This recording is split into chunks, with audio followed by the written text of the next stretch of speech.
Pois sí, o que pasa é que se empezamos a falar dos logros acadados por Julio Iglesias non acabaríamos nunca.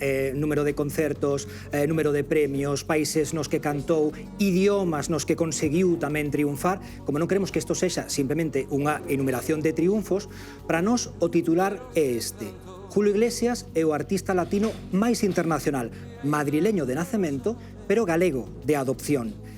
Hoxe saberemos as claves de por que Galicia foi fundamental no seu triunfo. Este é Julio Iglesias. A ver esta tierra, agua dulce, agua sana, por agua viene, por agua se va. A de Julio Iglesias é a historia dunha carreira musical tan improbable a priori como exitosa. Improbable porque é ben coñecido que ia para porteiro do Real Madrid, pero un accidente deixouno semiparalítico durante ano e medio. O dos triunfos acadados dende entón cunha forza de vontade incrible é de récord. Por resumir, é o artista latino máis popular en todo o mundo e o único cunha carreira victoriosa indiscutible en Europa, América, incluídos os Estados Unidos, e Asia.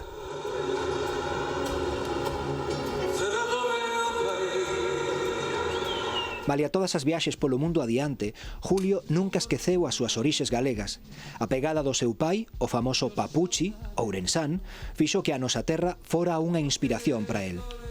Soy un poco hijo adoptivo de Galicia, mis padres son gallegos, mi padre gallego, mis abuelos gallegos, y siento mucho esta tierra, me gusta lo que es, hacia dónde mira Galicia, me encanta siempre ese mar lejano y esa profunda aventura que tiene el gallego. Ondiñas veñen, ondiñas veñen, ondiñas veñen e van.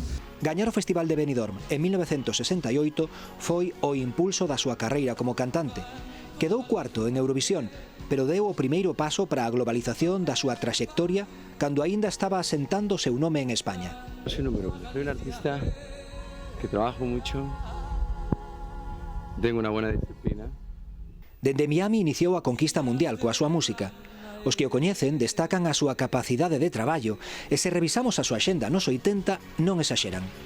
Os seus duetos con Sinatra e Diana Ross foron a consagración definitiva incluso para a crítica, sempre dura con el.